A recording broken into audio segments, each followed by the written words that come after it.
The CDC frequently communicated with big tech and social media companies to coordinate the censorship of posts that express skepticism or criticism of the COVID-19 vaccines. Dr. Walesnky, is there a difference between medical opinions and misinformation?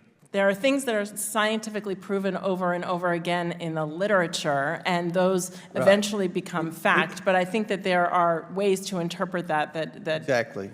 Reasonable people disagree on a medical path forward, correct? I mean, that. Yeah, but I would also say that when there is increasing science, that leads to fact that more and more people then generally agree. I mean, patients often are advised to get a second opinion on medical advice. CDC records, however, show that CDC officials sometimes flag social media posts which they deem to be misinformation. My question is, did the CDC work with private companies to influence the censorship of dissent about vaccines? You know, that topic is one that is under litigation in the courts, so I will not be speaking to that. Recently, Meta CEO Mark Zuckerberg said that during the COVID-19 pandemic, the establishment kind of waffled a bunch of facts and then asked for a bunch of things to be censored that, in retrospect, ended up being more debatable or true. Did the CDC work with Meta, or I like to call it Facebook still, to censor or otherwise alter any post?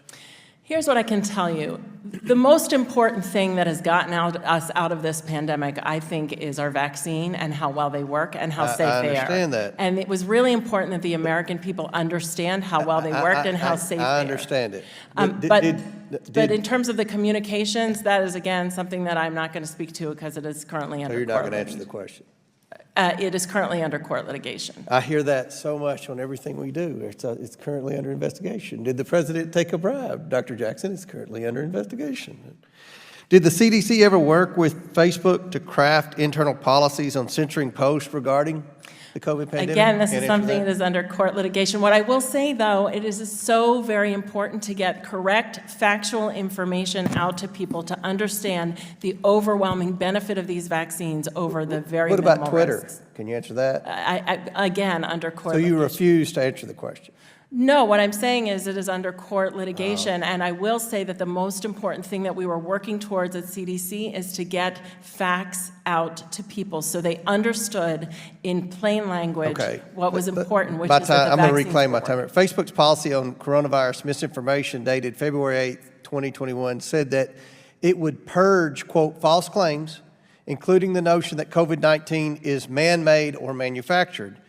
Director, did the CDC ever recommend that Facebook or other companies censor posts promoting the lab leak theory?